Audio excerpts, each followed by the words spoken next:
मोहतरम नाज़रीन, अस्सलाम वालेकुम व रहमतुल्लाहि व बरकातहू। अवाम टीवी खबरनामे में आप सभी का खैर मक़दम है। आइए सबसे पहले सुनने की सादत हासिल करते हैं हदीस मुबारक। औज़ु बिल्लाहि मिनश शैतानिर रजीम, बिस्मिल्लाहिर रहमानिर रहीम। अबू दरदा रज़ियल्लाहु अन्हु कहते हैं कि रसूलुल्लाह सल्लल्लाहु अलैहि वसल्लम ने मुझको वसीयत फरमाई कि तुम अल्लाह ताला के साथ किसी को शरीक मत करना, अगरचे कि तुम टुकड़े टुकड़े कर दिए जाओ और जला दिए जाओ, और फर्ज नमाज को जानबूझकर मत छोड़ना, क्योंकि जानबूझकर जिसने भी उसे छोड़ा तो उस पर अल्लाह की पनाह उड़ गई। और तुम शराब मत पीना, क्योंकि शराब तमाम बुराइयों की कुंजी है। हदीस मुबारक इब्न माजा। अब बढ़ते हैं खबरों की तफसील की जानिब। पार्लिमानी इंतखाबात की तैयारियों का जिला कलेक्टर राजीव गांधी हनुमंतु ने जायजा लिया। उन्होंने बताया कि 18 अप्रैल से पर्चा नामजदगियां दाखिल करने का अमल शुरू होगा। खबरजी तमाम इक़दाम व एहतियाती इक़दाम किए जाए। जिला इलेक्शन ऑफिसर व कलेक्टर राजीव गांधी हनुमंतु ने मुतालिका ओहदेदारों के साथ निजामाबाद पार्लिमानी हल्का इंतखाबात की तैयारियों का जायजा लिया। इंटीग्रेटेड डिस्ट्रिक्ट ऑफिस कॉम्प्लेक्स के वीडियो कॉन्फ्रेंस हॉल में कलेक्टर ने निजामाबाद लोकसभा हल्के के तहत निजामाबाद अर्बन, रूरल, बोधन, आरमूर, बालकुंडा, जगतियाल और कोरटला असेंबली हल्कों के असिस्टेंट रिटर्निंग ऑफिसरान और मुतालिका ओहदेदारों का जायजा लिया। उन्होंने कहा कि इंतखाबी नोटिफिकेशन रवा माह की 18 तारीख को जारी किया जाएगा। उसी दिन से कागजात नामजदगी कबूल करने का अमल भी शुरू हो जाएगा। इस बात को मद्देनजर रखते हुए इंतखाबात की निकाह से मुतालिक तमाम इंतजामात का बागौर जायजा लिया जाए। इस मौके पर पावर पॉइंट्स प्रेजेंटेशन के जरिए हर असेंबली हल्के के जरिए किए गए इक़दामात का जायजा लिया गया और ओहदेदारों को खास तौर पर हिदायत दी गई और वोटर्स की फहरिस्त, पोलिंग स्टेशन का क़याम, सहूलियात की तामीर, इंतखाबात की इनेकाद के लिए तयनात अमले के लिए तरबती क्लासेस, मुआयना टीमें, चेक पोस्टें, हिफाजती इक़दामात, नकदी, शराब का जखीरा अब तक जब्त किया गया व दीगर कीमती सामान वगैरह का मुकम्मल जायजा लिया गया और मशवरा दिया कि तमाम एहतियाती तदाबीर इख्तियार करें और किसी भी जगह और किसी भी मरहले पर गलतियों की गुंजाइश के बगैर सही तरीके से काम करें। उन्होंने कहा कि इलेक्शन कमीशन के खवायद व ज़वाबित पर सख्ती से अमल किया जाए और इलेक्शन कमीशन की हिदायत पर अमल किया जाए। ఇదిగోండి ఇక్కడ మండల్స్ 36 వచ్చాయి। మరి ఇది ఇప్పుడు జగిత్యాల ఎన్నండి మండల్స్ కాన్స్టిట్యున్సీలో? జగిత్యాల ఆర్డీఓ గారు 9 27 + 9 36 4 అంటే సో ఇక్కడ బ్రాకెట్ లో కూడా నిజామాబాద్ రాయకల్ మున్సిపాలిటీ, మీది Metpally and Korutla municipality, Metpally Korutla prepare చేస్తే రెవెన్యూ విలేజెస్ 524 ఇది కూడా అసెంబ్లీ సెగ్మెంట్ వైజ్ ఇది చేసే ఉంటారు। ఈ డీటెయిల్స్ నాకు తెలియదు, మీరు అలాగే చేసారా? महकमा अखिलती बहबूद की जानिब से ग्रुप 1 की कोचिंग का आगाज। TSPSC की जानिब से 563 जायदादों पर तकर्रुरात के लिए अनकरीब अहलियती इम्तिहान का इनेकाद।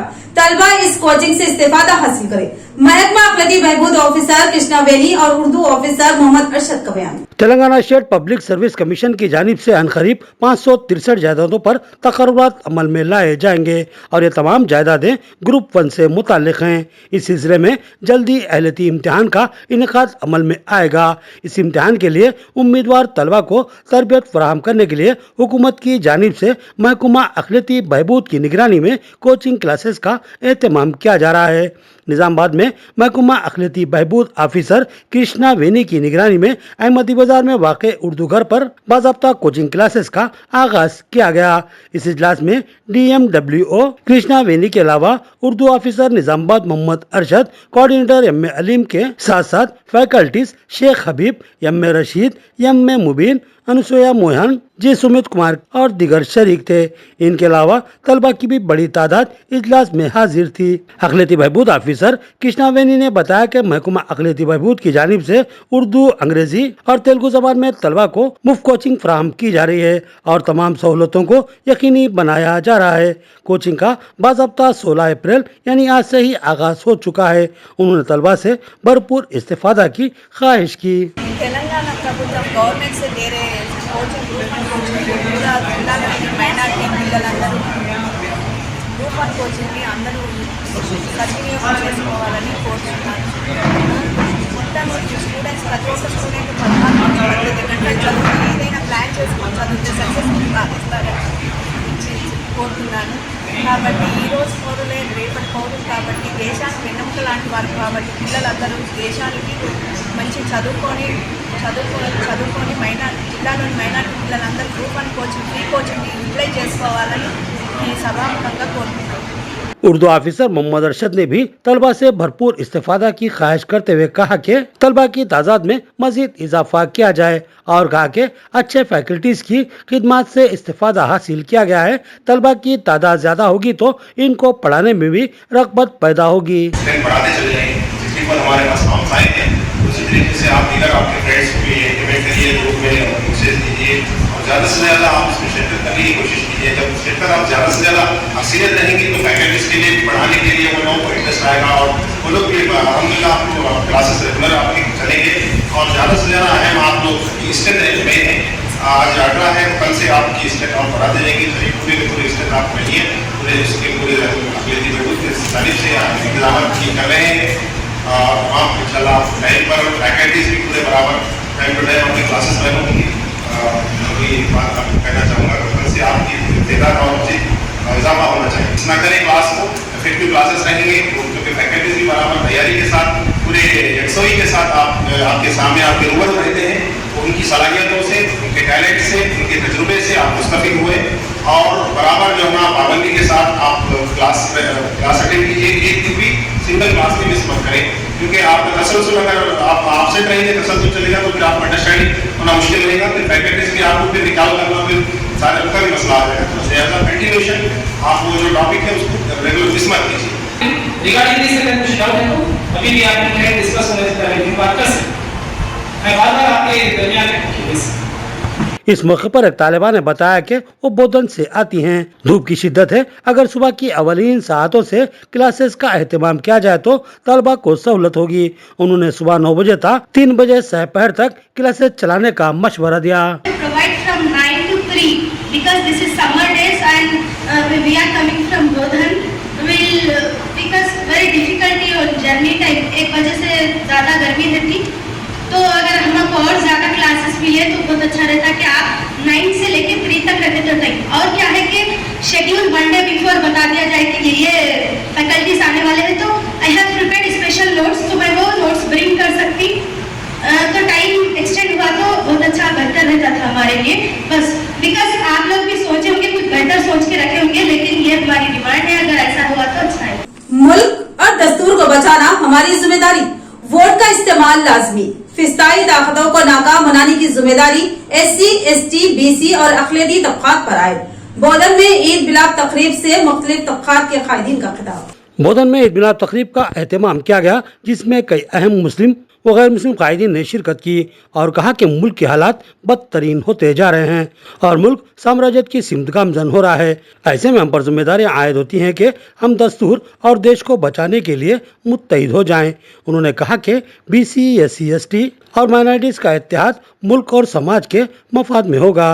फिस्ताई अज़ाइम को नाकाम बनाने के लिए हमें ठोस इक़दाम करने और वोट की ताकत का भरपूर इस्तेमाल करने की शदीद ज़रूरत है।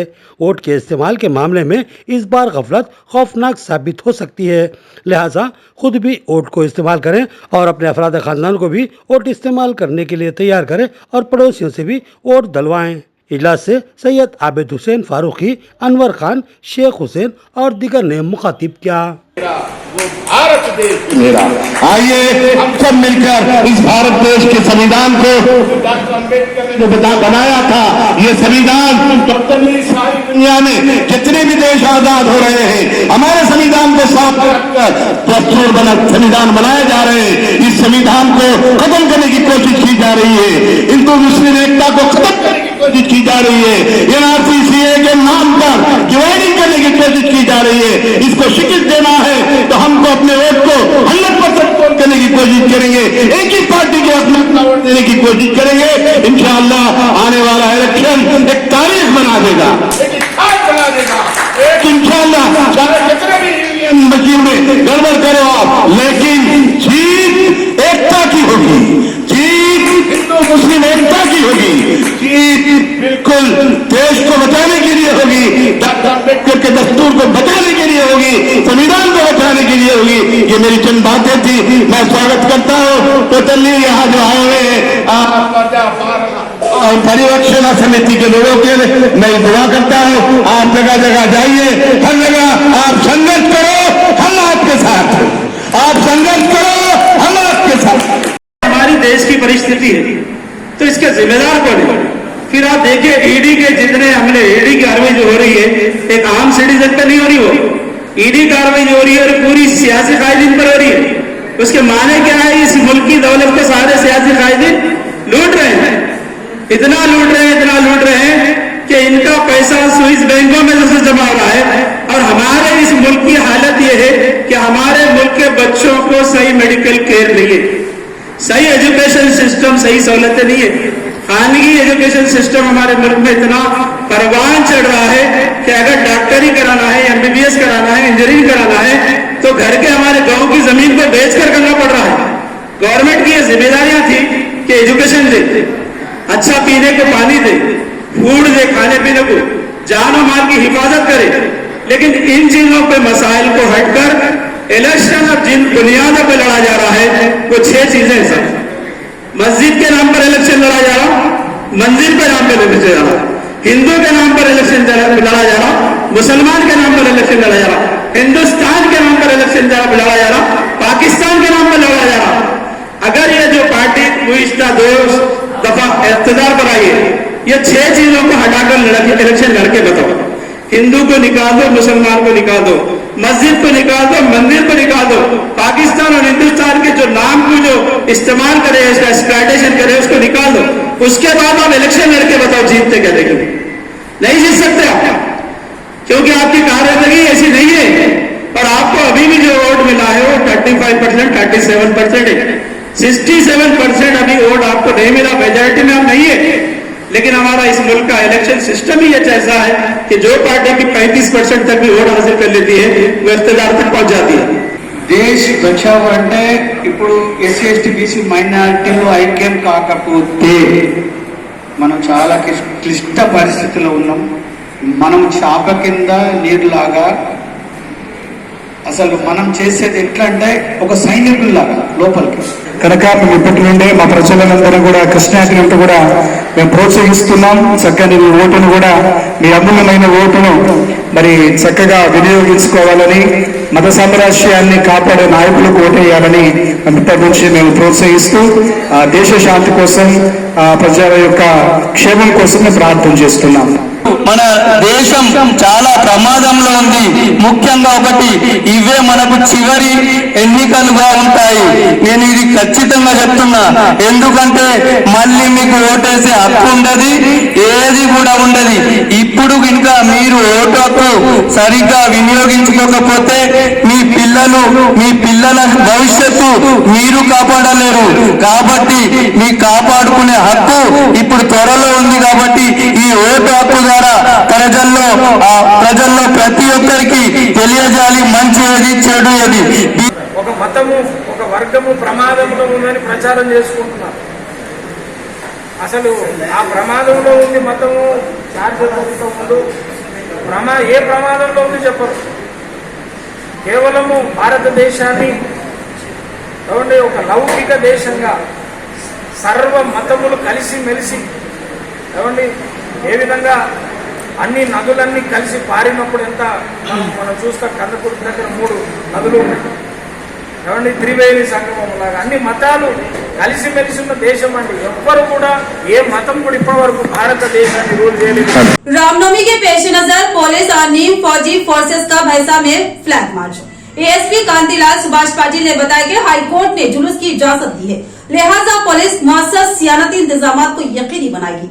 उन्होंने पुलिस से ताउन की ख्वाहिश की। रामनवमी के पेश नजर आज भैंसा सब डिविजनल दफ्तर से भैंसा एडिशनल एस कांतिलाल सुभाष पाटिल की निगरानी में मरकजी फोर्स और पुलिस का मुश्तरका फ्लैग मार्च निकाला गया। ये फ्लैग मार्च भैंसा शहर के मुकामात जुल्फकार गली, पुराना बाजार, पांडरी गली, बारी इमाम, जूनियर कॉलेज, मदीना कॉलेज जैसे मुकामात से होते हुए दोबारा पुलिस स्टेशन पहुंचकर इस फ्लैग मार्च का अख्तिताम अमल में आया। इस मौके पर भैंसा एडिशनल एसपी कांतिलाल सुभाष पाटिल ने मीडिया से खिताब करते हुए कहा कि कल होने जा रहे रामनवमी त्योहार के जीवन में हाईकोर्ट ने जुलूस की इजाजत दे दी है, लेकिन इसमें कुछ शराइत रखी, जैसे कि जुलूस का अख्ताम दोपहर तक हो जाना चाहिए और इस जुलूस में ऐसे अफराद जिन पर क्रिमिनल मुकदमा दर्ज हैं, वो लोग इस जुलूस में शिरकत नहीं कर सकते। इसके अलावा उन्होंने बताया कि यह फैसला पार्लियामेंट्री इलेक्शन के पेश नजर भी बहुत से फ्लैग मार्च पुलिस की जानिब से अंजाम दिए जा चुके हैं। कल रामनवमी के जिम्मन में पुलिस की जानिब से मुकम्मल बंदोबस्त कर लिया गया है ताकि भैंसा में किसी किस्म का कोई नाखुशगवार वाकया ना पेश आए।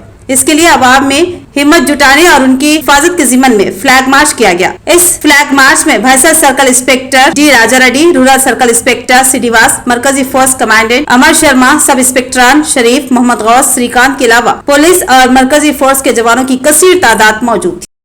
అందరికీ నమస్కారం। आज भैंसा शहर में रूट मार्च ऑर्गेनाइज किया गया है पुलिस की और सीआरपीएफ की तरफ से। मेन इस रूट मार्च का पर्पज़ है इलेक्शन और कल आने वाला रामनवमी का बंदोबस्त। तो जैसे कि इलेक्शन के रिगार्डिंग हम लोग कंटिन्यूसली रूट मार्च करते रहे थे। अभी पिछले कुछ 15-20 दिन पहले भी हुआ था ताकि इलेक्शन फ्री एंड फेयर हो सके। अभी नॉमिनेशंस भी शुरू होने वाला है 2-3 दिन, तो उसी हिसाब से पुलिस ने ये रूट मार्च प्लान किया है।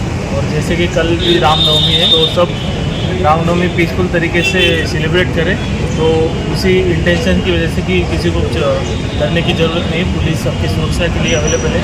यही एक मैसेज देने के लिए आज रूट मार्च हम कंडक्ट कर रहे हैं।